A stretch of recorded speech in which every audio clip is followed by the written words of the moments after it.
Hoy, como suele ser un domingo, donde hablamos de la resurrección, pues hoy vamos a hacer un énfasis muy, pero muy especial en eso. Vamos a ir al Nuevo Testamento y vamos a ir al Evangelio de Lucas. Vamos a hablar de qué fue lo que pasó un domingo hace más de 2000 años. Lucas capítulo 24. Los 4 evangelios registran la muerte y la resurrección de Jesús, cada uno contado desde su perspectiva. Marcos, Juan y Mateo lo cuentan, y Lucas también lo cuenta desde su perspectiva. Vamos a mirar Lucas capítulo 24. Dice: el domingo, muy temprano por la mañana, las mujeres fueron a la tumba llevando las especias que habían preparado. Encontraron que la piedra de la entrada estaba corrida a un costado. Entonces entraron, pero no encontraron el cuerpo del Señor Jesús. Mientras estaban allí perplejas, de pronto aparecieron 2 hombres vestidos con vestiduras resplandecientes. Las mujeres quedaron aterradas y se inclinaron rostro en tierra. Entonces los hombres preguntaron: ¿por qué buscan entre los muertos a alguien que está vivo?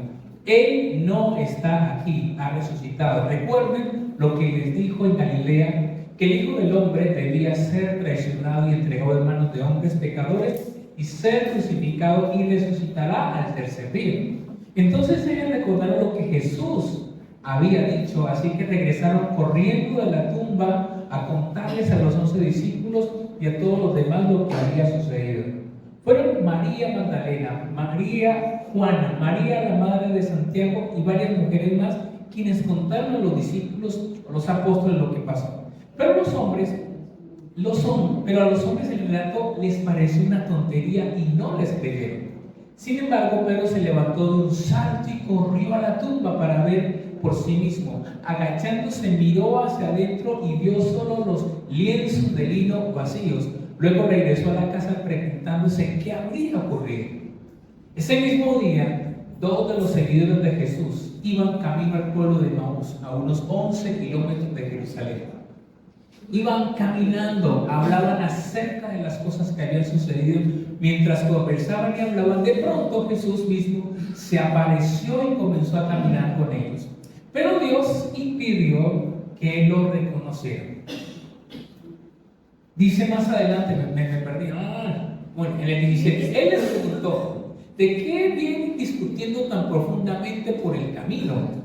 Se detuvieron de golpe con sus rostros cargados de tristeza. Entonces uno de ellos, llamado Cleofas, contestó: tú debes ser la única persona en Jerusalén que no oyó acerca de las cosas que han sucedido allí en los últimos días. ¿Qué cosas?, preguntó Jesús.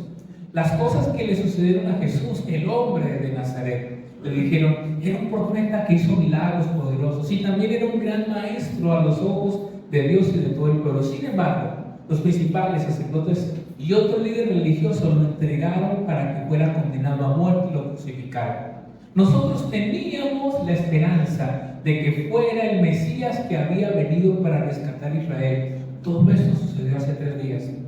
No obstante, algunas mujeres de nuestro grupo de seguidores fueron a su tumba esta mañana y temprano regresaron con noticias increíbles. Dijeron que el cuerpo había desaparecido y que habían visto ángeles quienes les dijeron que Jesús está vivo. Algunos de nuestros hombres corrieron para averiguarlo y efectivamente el cuerpo no estaba, tal como las mujeres habían dicho. Entonces Jesús les dijo: ¡qué necios son! Dice: ¿por qué les cuesta tanto creer todo lo que los profetas escribieron en las Escrituras? ¿Acaso no profetizaron claramente que el Mesías tenía que sufrir todas estas cosas antes de entrar en su gloria? Entonces Jesús los guió por los escritos de Moisés y de todos los profetas, explicándole lo que las Escrituras decían de él mismo. Para entonces ya estaban cerca de Emaús y al final del viaje Jesús hizo como que iba a seguir delante de ellos, pero ellos le suplicaron: quédate con nosotros esta noche, ya que se está haciendo tarde. Entonces los acompañó a la casa. Al sentarse a comer, tomó el pan y lo bendijo. Luego lo partió y se lo dio a ellos. De pronto se le abrieron los ojos y lo reconocieron, y en ese instante Jesús desapareció. Entonces se dijeron el uno al otro: ¿no ardía nuestro corazón cuando nos hablaba en el camino y nos explicaba las Escrituras? En menos de una hora estaba de regreso a Jerusalén, y allí encontraron a los 11 discípulos y a los otros que se habían reunido con ellos, quienes se decían: el Señor ha resucitado de verdad, y se le apareció a Pedro. Bueno, hace rato que no leíamos tanto la Biblia, ¿no? Sí. Pero es importante entender que todo el contexto. ¿Por qué es tan importante el tema de la resurrección? Hay muchas cosas que podemos decir antes que entremos en el detalle de, como dice el título, enseñanzas acerca de la resurrección de Jesús. Tenemos que entender por qué es importante hablar de la resurrección. Cuando uno lee la carta a los Corintios específicamente, dice el apóstol a los Corintios en 1 Corintios 15, del 14 al 19: y si Cristo no ha resucitado, entonces nuestra predicación es ¿qué? Inútil. 1 Corintios, capítulo 15, del 14 al 19. Es lo que dice Pablo, le dice a los Corintios: miren, es que si Cristo no resucitó, nuestra fe, ¿qué pasa? No tiene sentido, dicen, no tiene sentido, y nosotros les estamos mintiendo a ustedes. La resurrección es tan importante que Pablo le dice a los Corintios: mire, es que si no hay resurrección no hay cristianismo. Sin resurrección no hay cristianismo. Sin resurrección el cristianismo se vuelve un código de ética muy bonito, una religión para portarse bien. Sin resurrección, le dice el apóstol, y nosotros les estamos mintiendo, porque les estamos diciendo que sigan a alguien que murió, y esto no es así. Y entonces Pablo dice: y nosotros los apóstoles estaríamos todos mintiendo, porque hemos dicho que Cristo levantó a Cristo de la tumba. Así que no puede ser cierto. Si no hay resurrección de los muertos, no hay resurrección. Y si Cristo no ha resucitado, entonces la fe de ustedes es inútil y siguen entonces en pecado. Si no hay resurrección, el ser humano está literalmente condenado a causa de sus pecados. No hay esperanza. Ahí sí tendría que haber mucho terror a la muerte. ¿Qué va a pasar con mi vida cuando pase de este mundo? Entonces Pablo le dice a los Corintios, y de alguna manera lo dice a nosotros, que la resurrección es vital. Tan importante es el viernes como tan importante es el domingo. Porque si hacemos una especie de paralelo, el viernes hubo perdón, pero el domingo había ¿qué? Esperanza.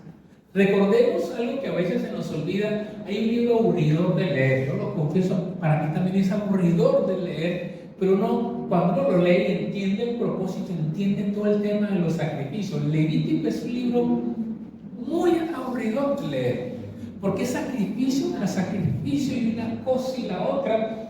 Pero Levítico, que viene de ley, es los parámetros que Dios le da al pueblo. Cuando alguien pecaba contra Dios, esa persona se tenía que poner en paz con Dios. Y una manera como esa persona se ponía en paz con Dios era que tenía que sacrificar algo, en aquel tiempo, algo de lo que él tenía, e iba y lo sacrificaba, dando a entender que ese pecado ahora estaba sobre, digamos, en este caso un animal. Entonces tenía que coger algún tipo de, no sé, una vaca, un ternero, una cabra, algo, y tenía que ir al templo y sacrificarlo. Y entonces Dios le imputaba, como dicen los abogados, ese pecado de la persona, se lo cargaba ¿a quién? Se lo cargaba al animal, y así era como esa persona era perdonada. Entonces el pecado recaía sobre ese animal, y el animal moría, digamos, reemplazando a la persona que tenía que morir. La persona decía: listo, estoy en paz, pero tenía que ir a la iglesia o al sacerdote, y el sacerdote lo hacía. Asimismo, una vez al año había algo llamado, que lo siguen celebrando hoy en Israel, llamada la fiesta, la celebración del perdón. Entonces el sacerdote presentaba una serie de sacrificios por los pecados de todo el pueblo. Entonces el sacerdote entraba y presentaba un sacrificio, y la gente afuera se quedaba expectante, porque si el sacerdote salía, ¿qué quería decir? Que el sacrificio había sido aceptado. Si el sacerdote no salía, probablemente había muerto y el sacrificio no había sido aceptado. Entonces, cuando el sacerdote salía, la gente se ponía feliz porque quiere decir, Dios aceptó el sacrificio. El sacerdote entraba y luego salía y decía, bueno, tenemos otro año de perdón. Así era en la era bíblica en el Antiguo Testamento. El sacerdote salía y quiere decir que el sacrificio había sido aceptado. Cuando hablamos de la resurrección, cuando Jesucristo resucita, quiere decir que el sacrificio en la cruz fue ¿qué? Fue aceptado. Es la misma simbología. Por eso es tan importante el tema de la resurrección. Es fundamental.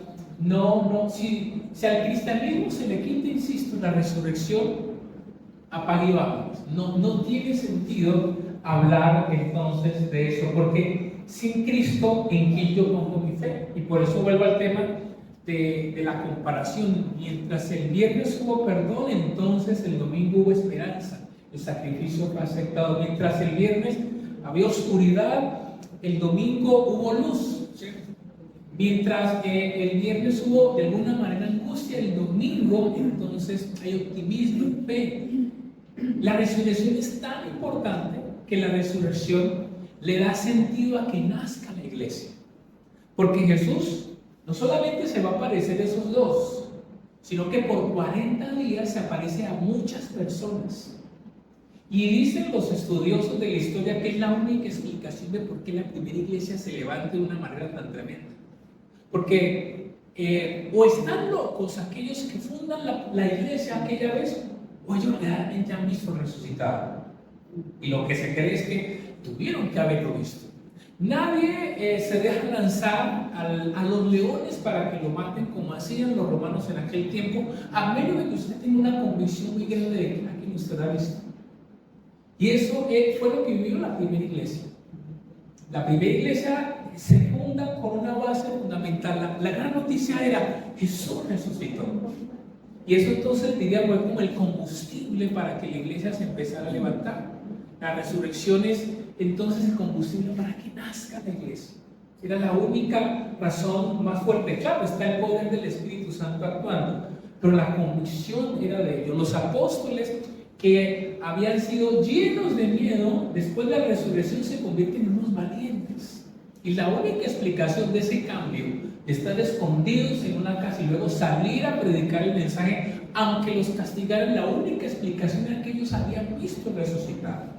Nosotros tal vez hoy nos cuesta entenderlo porque vivimos por la fe de aquel que resucitó. Ellos fueron testigos oculares. Por eso cuando uno lee Juan, San Juan o Primera de Juan, dice Juan, lo que hemos visto, lo que hemos oído, es que nosotros no palpamos a Él. Entonces, por eso la resurrección es tan importante. Tan así es que ahí mismo en 1 Corintios 15, del 3 al 8, Pablo dice, miren, yo les transmití a ustedes lo más importante, que Cristo murió conforme a las Escrituras y que Cristo resucitó conforme a las Escrituras. Pablo dice, miren, lo más importante que les quiero transmitir es esto, que Cristo murió conforme a las Escrituras, pero también que resucitó conforme a las Escrituras.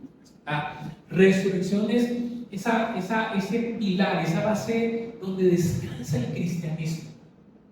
Insisto una vez más, si Jesucristo no resucitó, el cristianismo pierde todo peso y estamos siguiendo un muerto que decimos que está vivo. Por eso tan importante es el tema cuando hablamos de la resurrección. Ahora, vamos a la historia y vamos a recrearla de nuevo. Imaginémonos, viajamos en un acto de fe al domingo en las horas de la mañana y dice en el acto bíblico que unas mujeres, que luego las describen quiénes son, María Magdalena, ¿cierto? Juana dice María la madre de Santiago.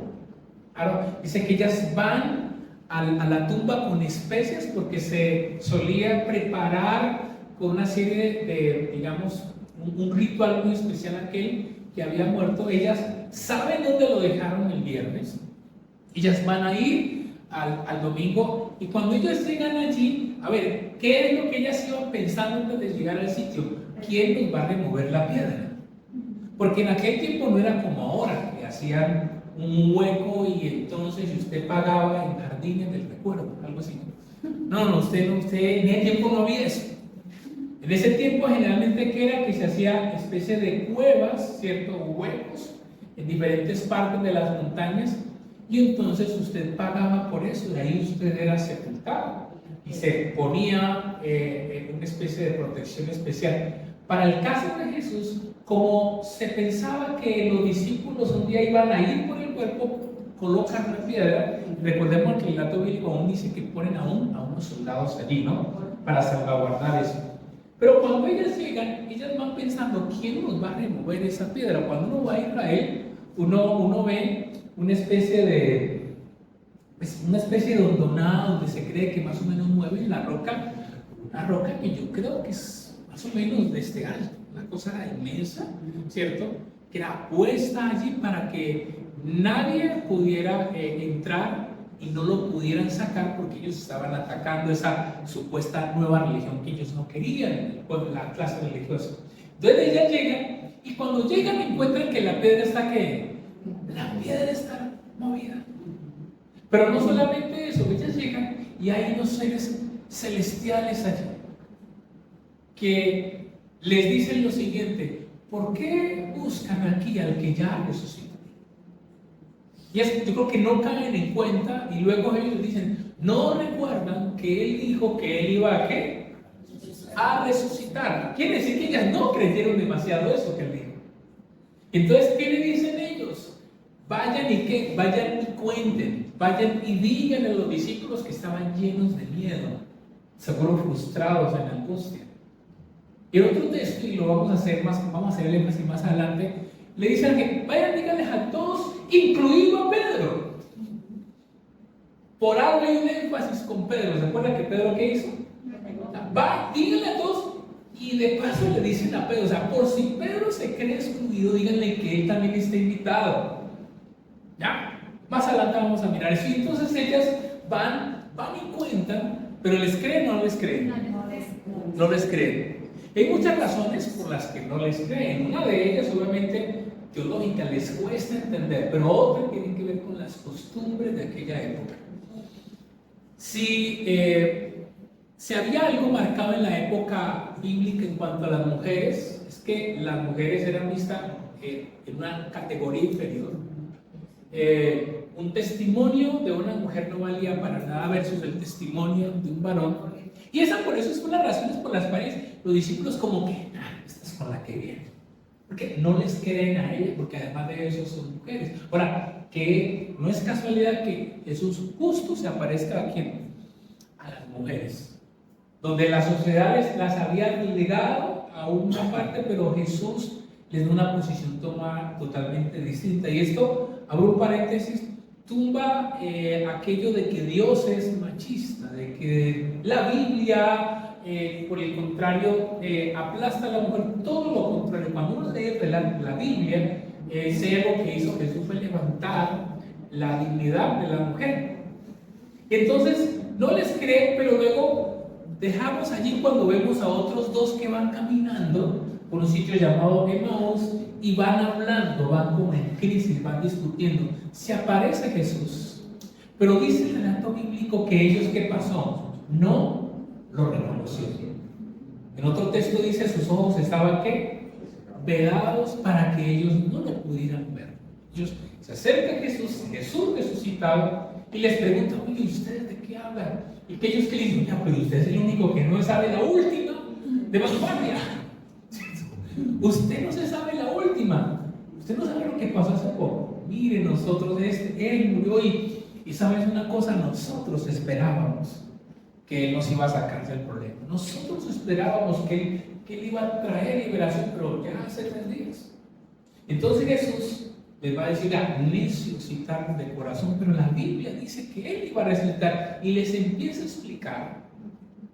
Y ya cuando va siendo la noche, van llegando a un sitio y Jesús dice que hace como que se adelante y dice, no, un momento, venga y coma con nosotros. En la época bíblica siempre a nivel de los árabes siempre han sido muy hospitalarios, ¿no? Entonces él acepta y cuando llega y entra, y empiezan a compartir los alimentos y él parte el pan. Inmediatamente dice el relato que sus ojos se abrieron y ellos reconocieron que era ¿quién? Que era Jesús. Pero la mala noticia para ellos es que Jesús ¿qué hace? Desaparece. Ellos dicen, ahora entiendo por qué cuando nos hablaba nuestro corazón que había algo en el corazón. Entonces ahí empieza a regarse la noticia y Jesús no solamente se va a aparecer a ellos, sino que se va a aparecer a muchas personas. A los discípulos más adelante cuando están escondidos, ¿se acuerdan? Y él entra y dice, pasa a vosotros, y dicen, miren mis manos y mis pies. Él se va a aparecer por alrededor de 40 días. Es lo que va a revolucionar al cristianismo de aquella época, la resurrección de Jesús. Va a ser el fuego que va a encender la iglesia como tal. Ahora yo quiero que miremos algunas enseñanzas rápidamente. Entramos enseñanzas acerca de la resurrección de Jesús. Y vamos a ver alrededor de 6 enseñanzas, que seguro hay más, muchísimo más, pero vamos a ver qué nos enseña la resurrección de Jesús. Y lo primero que tenemos que aprender es que la resurrección de Jesús nos enseña algo muy importante, y es que cuando yo creo que todo está terminado, Dios apenas está empezando. ¿Por qué lo digo? Porque para los discípulos, ¿qué significó el viernes? La muerte de Jesús. El fin. Para la clase religiosa y los fariseos es al fin nos deshicimos de este desgraciado. Para los fariseos significó al fin nos quitamos este problema. Para los discípulos es, oiga, seguimos a este hombre, o sea, pongámonos en la piel de los discípulos. Seguimos a este por 3 años y luego ¿qué hace? Se muere. Recordemos que Pedro y algunos habían dejado lo que hacían ellos para seguir a ese que hacía milagros. Y ahora, 3 años después, él ha muerto. Es más, seguro que algunos lo escucharon decir, Padre, ¿por qué me has desamparado? ¿Cómo es que Dios lo abandona? Nosotros seguimos con esta palabra. Creo que las emociones que ellos sentían el viernes eran tremendas. Pero era lo que ellos pensaban. Ellos pensaban que el viernes se había acabado todo, pero para Dios, el viernes era ¿qué? El inicio de algo extraordinario. Y eso, para mí, mientras yo lo estudiaba y lo volvía a leer, yo decía, qué maravilloso saber. Porque muchas veces nosotros vivimos cosas donde decimos, no, ya esto aquí ¿qué? Ya esto aquí se acabó, ya esto aquí no tiene sentido. Nos llegó el que nos trajo, dicen algunos por ahí. Esto, usted conoce todas las palabras. Ya sé. Pero dice Dios, no. Yo no he acabado. Tú crees que ya es el fin. Pero dice Dios, no. No es el fin. Lo que tú estás viendo, tú crees que es el fin. Pero no es el fin. Yo quiero que pensemos hoy, si usted está pasando por algo donde usted dice, esto ya llegué hasta aquí y no le veo salir. Porque aparentemente hasta aquí es el fin y todo dice que no hay solución. Pero muchas veces detrás de lo que creemos que no hay solución, te dicen, ¿sabes una cosa? Apenas estoy empezando contigo. Apenas estaba empezando el gran despertar de la iglesia. Para la clase religiosa, para los fariseos, para los romanos, para Pilato, para muchos, y al fin nos quitamos a este. Ya no va a haber más problema. Ellos ni se imaginaban que era el principio de algo extraordinario que iba a barrer el mundo conocido de la época. Se levantaría la iglesia, descendería el Espíritu Santo. La promesa de Jesús dijo, yo me voy a ir, pero les voy a enviar a alguien. Eso era maravilloso para ellos. Pero el viernes los discípulos no lo podían ver. Si usted y yo pudiéramos hacer un viaje al pasado y entrar a la habitación de los discípulos, ¿cómo los veríamos? Aburridos, desconsolados, tristes, sin esperanza. No, mire lo que pasó. Mire cómo nos dejó botados, nos dejó tirados. Esto ya se acabó. Yo para qué seguía esto, yo para qué dejé la pesca, yo estaba bien. Imagínense las conversaciones que les pudieron haber dicho los amigos a ellos. Y los tumbados, pendejos, ustedes para qué vinieron a ese. Imagínense, ellos estaban así, pero Dios estaba pensando otra cosa. Ahora, ¿qué hacemos? Claro, ahora ¿qué hacemos? Claro. Una sensación muy tenaz. Pero lo que ellos pensaban que era el fin, era el principio de algo maravilloso, y es, ahí está la primera enseñanza. Cuando creemos que todo ha terminado, Dios dice no. Y después de esta frase, que tal vez la hemos visto o leído, no le podemos poner un punto a algo que Dios le ha puesto, que una coma. A ver, decimos punto final, ya sacó. Y Dios dice, no, no es un punto, bórrala, porque yo estoy poniendo es que una coma en tu vida, luego sigue algo maravilloso para ti. Entonces a veces nosotros le ponemos punto a área de nuestra vida, porque decimos, hasta aquí llegó esto, y para Dios no es un punto. Para Dios es una coma donde yo necesito creerle a Dios de una manera muy especial. ¿Por qué? Porque tal vez todo apenas está empezando. No podemos juzgar nuestra vida por las cosas que a veces nos están pasando en el momento. Luego que a mí también me ha pasado. Que a veces uno dice, no, ya, aquí yo no le veo luz a esto. Y muchas veces luego uno que ve cómo Dios mete su mano, cómo Dios actúa, y uno luego mira hasta tú y dice, Dios mío, yo cómo me angustié por eso que creía que era el fin. Y a veces es el inicio. Y ahí tal vez nosotros tenemos que entrar a la presencia y decirle, Señor, yo veo que esto está acabado, pero ¿qué es lo que dices tú a mi vida? ¿Qué hay detrás de esto que yo veo que es un final? El viernes para ellos era un final. El viernes, tanto así, recordemos por ahí en Juan 21 que Pedro dijo, vuelvo a la pesca, ¿se acuerdan? Vuelve a la pesca. Y Jesús tiene que ir al mar otra vez y decirle, no, Pedro, o sea, yo no he acabado, yo sé que es la cosa difícil, viernes y sábado. Yo no está en la Biblia. Yo me imagino el desayuno de los discípulos el sábado, la tristeza, había un silencio sepulcral, nadie quería hablar. Y me imagino todo el sábado la angustia de ellos. Pedro tenía esposa porque dice que tenía suegra. No sé, no está en la Biblia, pero no sé si la esposa de Pedro yo le habrá dicho, Pedro, yo te lo dije. ¿Te imaginas la conversación de ese tipo? Del viernes al sábado, cuando el domingo ellos escuchan la noticia. Y Pedro va y dijo, no pueden creer. Vamos a la segunda enseñanza rápidamente, y la segunda enseñanza es, Dios es un Dios que se revela, pero que se revela de manera soberana.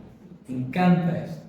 Recuerde que revelar es quitar el velo, la definición clásica. Revelar es quitar el velo. Dice que a los que iban en el camino de Maús inicialmente no lo reconocieron a él, pero luego ¿qué pasó? Lo reconocieron a él.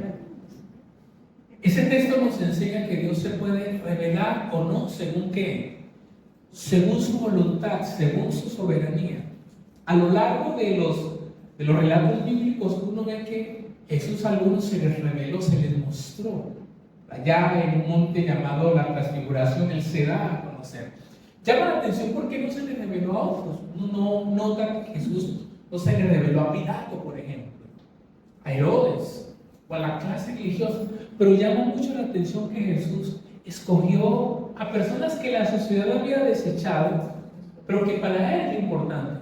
Aún cuando nace el nacimiento, la revelación es a los pastores, ¿no? Lo vemos ahora, por ejemplo, en este caso, revelándose a las mujeres. La primera mujer, ¿cierto?, que aparece allí, María Magdalena, de la cual habían salido alrededor de, creo, 7 demonios. La menos, digamos, indicada, se revela a las mujeres. No arrancó con los hombres, ¿no? La sociedad las tenía en un estigma, pero Jesús, y lo vamos a ver más adelante, rompe con eso y se les revela. Entonces se muestra. Ahora Él se revela según su qué, su soberanía. Por eso también es importante que yo no ande anhelando las experiencias de otro, porque Dios se le puede revelar a usted de manera muy particular y a mí de manera muy distinta.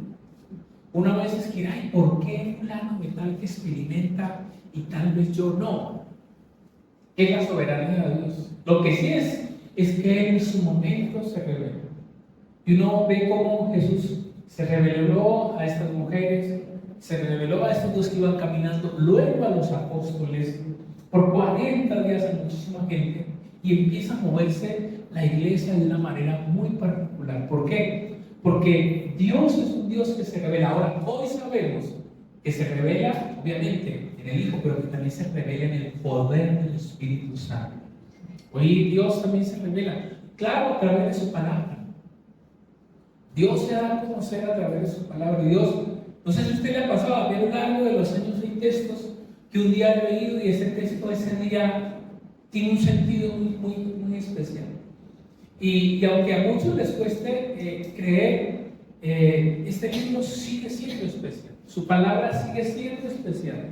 Siempre que la palabra es enseñada según su voluntad, esa palabra, dice la Biblia, que hará la obra en la vida de las personas.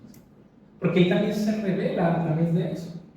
Él elige cómo hacerlo y esa tiene que ser nuestra confianza. ¿Y cuál debería ser nuestra oración? Y más a partir de hoy de lo que tenemos. Señor, enséñame a ver. Porque también yo entiendo algo muy importante. Jesús estaba con ellos, pero ellos todavía no eran conscientes. O sea que Dios a través de diferentes formas puede darse a conocer y yo puedo ¿qué? Tal vez no verlo. A menos de que yo le diga, Señor, déjame conocerte, déjame ver tu gloria. O Señor, revélate a mi vida. Ahora, si usted le dice revélate a mi vida, prepárese porque puede hacerlo de formas que usted menos lo espera y no me vaya a asustar tampoco. ¿Cierto? Que a veces uno puede, no, como los ángeles, y a veces sí, a veces se puede mostrar de una manera muy particular a Elías cómo se le reveló a través de que bien. Y dice Elías, dijo, aquí está Dios. Y una de las cosas que yo he aprendido con el paso de los años es aprender a discernir las maneras como Dios se revela. A mí me ha pasado que siempre que yo creo que de esta forma, siempre Dios me sorprende manifestándose de una manera muy particular y muy distinta. Nuestra oración, y es donde yo le quiero invitar, ora para que le diga, Señor, yo quiero verte, yo quiero experimentar tu revelación en mi vida, en mi corazón. Esa es la segunda enseñanza. Dios se revela. La tercera es, Dios, ya lo habíamos dicho ahora, Dios rompe con los estándares de la sociedad. Para la sociedad las mujeres eran relegadas, el testimonio no era creíble, eran víctimas de cualquier cantidad de señalamientos. Si ella fallaba y era adúltera, la apedreaban. Si el hombre era adúltero, no le hacían nada. Pero llama la atención que Jesús rompe con eso y se manifiesta a las mujeres y se da a conocer a las personas que la sociedad muchas veces no tenía en cuenta. Uno se encuentra a lo largo de la Biblia con el niño que lleva panes y peces, y ahí queda la historia de ese niño. Uno se encuentra con la mujer que casi la va a apedrear, y él dice, yo no te voy a apedrear, porque yo no te voy a condenar, solamente te digo que vete y que no peques más. Y de manera constante vemos a Dios dándose a conocer a las personas con menos requisitos ante la sociedad. Lo que le quiero decir es, si usted muchas veces se siente poca cosa y dice, no, pero Dios, ¿qué se me va a revelar a mí? Por el contrario, usted está clasificando. Entre menos incapaz, y no, yo no creo que a mí, usted está clasificando muchísimo más, porque mire que Dios rara vez se le reveló a los grandes, a los poderosos. No nació en un palacio, no nació por allá en un sitio rimbombante, se reveló en la sencillez. Y a veces nosotros creemos que no es que si yo no oro de tal manera, entonces yo no voy a ver a Dios. Y resulta que Dios puede manifestarte en tu vida de la manera que más especial, porque es lo que ve, lo más importante es ver tu corazón. Entonces, Jesús rompe con los estigmas. 4, enseñanza. Me parece maravilloso y aquí hago énfasis en lo que le dije al inicio. Pedro. Días antes, Pedro le había fallado a Jesús. Recordemos que Jesús dijo, mire, recuerden, yo voy a ir a la cruz, voy a morir por ustedes. ¿Y Pedro qué hace? Pedro dice, no, Señor, o sea, yo no te voy a fallar. Yo soy una persona que firme. Yo no voy a ser capaz de fallarte, yo no te voy a negar. Y los estudiosos dicen por todas las cosas que muestra Pedro, en esa parte es que Pedro está muy confiado de sí mismo. Es más, siempre que hacía preguntas Jesús, casi el primero que contestaba era él. Él es el primero que se baja de la barca y era en muchas cosas, su manera de ser era impulsivo. Y Jesús nunca lo criticó ni lo señaló por eso. Pero Jesús sabía que tal vez ese exceso de confianza le podía estar haciendo daño a Pedro. Que Pedro dice, yo no te voy a fallar, yo no te voy a engañar, yo no voy a mentir, yo voy a ir hasta el final. Pero todos sabemos que entre jueves y viernes Pedro se quiebra. Y Pedro, ante la acusación de una mujer, luego de otra persona, Pedro termina renegando de Jesús. Y por eso creo que si hay alguien que está feliz, pero al mismo tiempo está en angustia de que Jesús sea resucitado. Porque, seamos honestos, si yo le he fallado, no sé, aquí por ejemplo, si yo le he fallado a Cara, a mí me va a costar, bueno, si uno tiene como un poco de dignidad, ¿no? A mí me va a costar mirar a mí que yo no me lo encuentre en yo. Que yo no me... ¿Por qué? Porque le he fallado. ¿Ya? Si le debo plata, alguna cosa, le ofendí alguna vaina, no lo quiero ver. Y se cree que Pedro está en algo muy similar, está tal vez feliz, pero Pedro sabe, yo le fallé al maestro. Yo le negué, ¿qué me va a decir? Y por eso el ángel cuando dice, vayan, díganle a todos, incluido a Pedro, dice por allá, Marcos, a ver si me va, sí, Marcos 16:7, dice en una versión, díganle a todos, incluido a Pedro. O sea, si Pedro cree que no está invitado, díganle a él que también tiene que ir a esperar, porque Pedro no se esperaba eso. Pero creo que en la soberanía de Dios, Dios permite que pase todo esto, porque el Pedro post-resurrección es distinto. El Pedro post-resurrección creo que ha aprendido una lección. El Pedro post-resurrección ya no es tan confiado en sí mismo, ya no es tan autosuficiente. El Pedro post-resurrección es alguien que sabe que es vulnerable. ¿Y a dónde quiero ir con esto, familia? Porque muchas veces, muchos de nosotros podemos caer en la posición de Pedro antes de él. Y fácilmente yo puedo criticar. Y fácilmente yo puedo fulano, uy, ese pecado tan terrible. Yo jamás haría eso. Y fácilmente podemos señalar. Y fácilmente podemos caer en autoconfianza por nuestra trayectoria espiritual o por nuestra vida o por nuestros logros. A veces empezamos a caminar y creer que a nosotros no nos va a suceder, porque nos sentimos ¿qué? Muy seguros. Yo me acuerdo de alguien a que yo conocí en la vida cristiana en su proceso de liderazgo, y yo recuerdo que él siempre habló mucho de que hay que madrugar para buscar a Dios, y yo creo en eso. Pero él levantó esa bandera de hay que levantarse temprano. Y él era de los que decía, ay, a las 4 de la mañana el cielo está cerrado. Usted ya, si usted no se levantó, usted perdió. Dios mío, ¿cómo así? Y eso hizo mucho escuela en su momento. Y no estoy diciendo que vaya a que levantarse temprano. Pero yo recuerdo que años después él se enfermó. Se enfermó en su salud mental. Y una de las cosas que le dijo el médico es que usted no puede levantarse temprano. Usted tiene que descansar. Yo recuerdo que en su momento hablando con él le decía, hermano Fernillo, para mí es un contrato muy duro. Porque yo siempre fui de los que dije que el que no se levantaba temprano era terrible, era pecador. Y a mí me tocó no me podía levantar porque además de eso me medicaba. Y entonces yo tuve que cambiar mi horario de devocional. Y para mí eso fue muy duro, porque yo siempre esa fue mi bandera de que hay que levantarse temprano. Entonces él me contaba que esa lección para él fue tremenda, porque fue un día entender que a veces pasan ese tipo de cosas.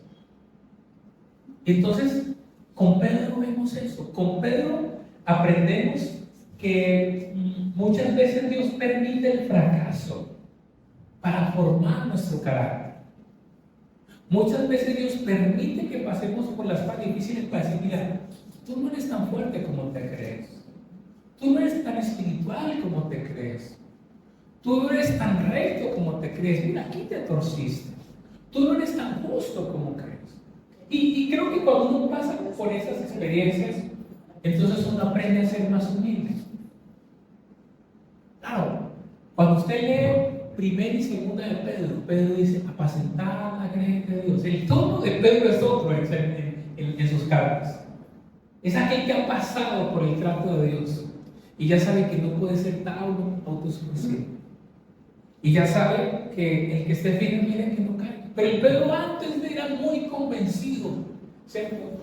Y está bien que uno sea seguro de sí mismo, pero muchas veces nos vamos más allá y tenemos un concepto más allá. Y a veces Dios tiene que permitir el trato a través de una enfermedad, a través de una pérdida, a través de algo, para que nosotros nos demos cuenta y digamos, mira, yo no era tan fuerte como creía, no era tan espiritual como creía. Oiga, estoy pasando por un momento difícil. Oiga, estoy pasando por un momento de angustia o de ansiedad o de depresión. Entonces tal vez yo no soy tan fuerte y eso nos hace ser conscientes. Claro, eso nos tiene que llevar a depender más de Dios, ¿ya? A depender más de Él y a ser compasivos para entender, porque uno muchas veces no entiende a aquel que pasa por algo, porque como uno no lo ha pasado, dice, ay, no, pero tan flojo, fulanito, tan floja.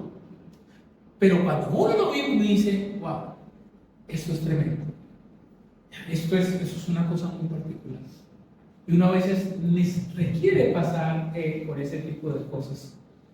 Yo les he contado varias veces, yo a veces la molesto a ella, ¿no? Dios igual obra en la vida de Marta, pero a veces yo le digo, Marta, usted parece un retén. Toda enfermedad que le diga, uy, le pega usted primero. ¿Qué pasa? ¿En qué fue esto, mi amor? Y yo recuerdo que yo siempre la molestaba hasta cuando yo viví un proceso de infección muy fuerte que ustedes lo saben. ¿Sí? Yo siempre digo, no sé, me da la mitad de lo que usted me da, la duda, yo ya me había muerto. ¿Ya? Porque, claro, cuando viví eso, uno entiende, tiene que entender muchísimo, porque muchas veces uno habla de que como nunca me enfermo, como siempre estoy bien, entonces uno a veces no entiende al que pasa por diferentes cosas, que tiene una salud quebradiza en algunos momentos. Y creo que Pedro entiende, Pedro va a entender. Claro, es que para ser el líder de la iglesia, tal vez era necesario que él pasara por ese momento de vulnerabilidad y se diera cuenta que él no era tan fuerte como se creía, tan seguro como se creía, tan firmes como se creía. Pedro, de post-resurrección es otro. Y por eso Jesús en Juan 21 le dice, Pedro, tú me amas realmente. Y Pedro ya, el tono es distinto. Pedro dice, Señor, tú sabes que te amo. Tú sabes. En la traducción original, primero dice te quiero, y luego dice, no, yo te amo realmente. Porque al inicio ni siquiera se sentía capaz de decirle a Jesús, te amo.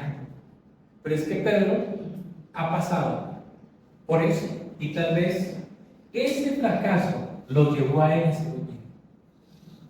No subestimemos a veces los tratos de Dios para nosotros, porque a veces Dios los permite, no para maltratarnos ni magullarnos, sino que a veces es necesario, para que también seamos conscientes de lo vulnerable que somos y que no las sabemos todas, y que no somos fuertes para todos, y que también podemos caer, y que también podemos fallar. Y creo que esa es la lección que Pedro lo va a entender. Pero lo más bonito, Jesús le dice a Pedro, pero fallaste y todo, pero bienvenido a casa. Creo que ya aprendiste la lección, Pedro. Te necesito un poco más humilde, Pedro.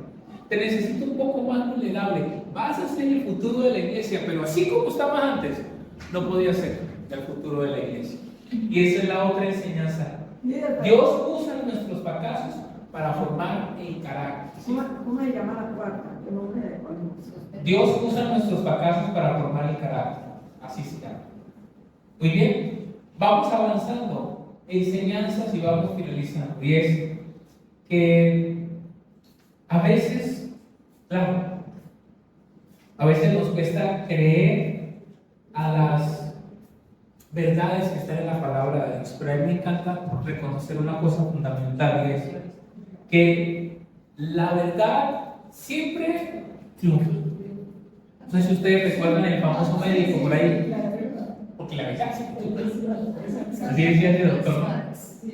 Frank Suárez, y toda una historia detrás de la muerte de él, ¿no? Porque la verdad siempre cumple. Y está en la Biblia. Por más de 2000 años la resurrección ha sido atacada. Han habido cualquier cantidad de versiones. Que se roba el cuerpo, que Jesús realmente no resucitó, sino que se desmayó y se levantó. Que corrieron otros la tumba, que leí en estos días que hay un grupo, se me va el nombre del grupo religioso, que dice que Judas fue el que Judas se murió y que colocaron el cuerpo de Judas. Bueno, hay cualquier cantidad de versiones acerca de los que dicen que Jesús no resucitó. Pero la evidencia histórica, el nacimiento de la iglesia, la conversión de el perseguidor más terrible que fue el apóstol Pablo, pasar de asesino de cristianos a compartir la Biblia, se dice que algo tuvo que haber pasado con ese hombre para que tuviera ese ejemplo. Y la única explicación lógica es que él realmente en Hechos 9, que lo relata, vio a Jesús resucitado. La quinta, es quinta. La que usted note, ahí vale. La verdad siempre triunfa. Cielo y tierra pasará, dijo Jesús. Pero mi palabra, ¿qué pasa? No va a pasar. Se va a cumplir. Él dijo y lo cumplió. Él dijo que iba a resucitar y lo cumplió. Entonces es muy importante para eso. La cruz. Por eso en la cruz, cuando usted vea un crucifijo, en un crucifijo no debe estar Cristo. En un crucifijo debe estar la cruz vacía. Porque el que resucitó. Tenga la cruz vacía. Ahí ya no está ahí. Porque Él resucitó. ¿Puedo poner el fondo? Sí, claro. Porque la verdad que siempre triunfa. Siempre va a prevalecer por más que Satanás quiera engañar. Siempre. Y finalmente, para que cerremos unidos, y es que la resurrección prueba lo que Jesús dijo ser. Él dijo que era Dios, el Hijo de Dios, Dios, que no mintió. No solamente que la verdad siempre triunfa, sino que Él no mintió. Y que a quien estamos siguiendo es alguien en que podemos confiar. Aunque a veces la realidad diga otra cosa, podemos confiar en Él. Las últimas palabras de Jesús no fueron en la cruz, cuando dijo consumado es. No, las últimas palabras dijo Jesús resucitado. Toda potestad me dada en el cielo y en la tierra. Y es el Cristo resucitado el que habla, no es el Jesús. A veces nosotros por las películas de Hollywood y Dios entonces nos imagina la sangre. Quiero decirle que ese no es Jesús ya. ¿Quieres saber cómo es Jesús? Le hace Apocalipsis. Ese es Jesús. Juan voltea y mira y dice que ve a alguien como resplandeciente, tremendo. Este Jesús ya no es el Jesús de la cruz que mira y sí, pobrecito, no. Eso ya pasó. El Cristo, si quiere saber y cómo es Cristo hoy, lea Apocalipsis. Ahí está la revelación de quienes dice, vi sus ojos y cuando hablaba y dice que hay una Juan que lo conoció en la tierra, dice, se queda sorprendido porque es un Jesús que, como dice la iglesia, es un Jesús glorificado, es totalmente distinto. Que es muy importante que nosotros sacamos ese clip, que no es el Jesucristo ensangrentado con la corona, el que Hollywood nos pinta como que ahí va, como que hermanos, no, ese ya no es Cristo. El Cristo que hoy usted y yo debemos escuchar es el Cristo de Apocalipsis, que un día lo vamos a tener que estudiar. Jesús no mintió. Jesús dijo, yo soy el camino, la verdad y la vida. Nadie viene al Padre sino por mí. Hay un solo camino. Y separado de mí, tú no puedes hacer nada. Esa es una verdad que no miente. Así que vamos a orar, familia. Dejemos que alguna de esas verdades bíblicas nos impacten hoy. ¿Ok? Dejemos que el Espíritu Santo tome nuestro corazón. Padre, te damos muchísimas gracias. Qué maravilloso es hoy haber recordado y hacer memoria de tu resurrección. Trata de hacer memoria de esa parte con la cual hoy te estás identificando acerca de la resurrección. El viernes tiene una lectura, tiene un significado. El domingo tiene algo totalmente distinto. El viernes es oscuridad. El viernes es tristeza, es dolor. Pero el domingo hay esperanza.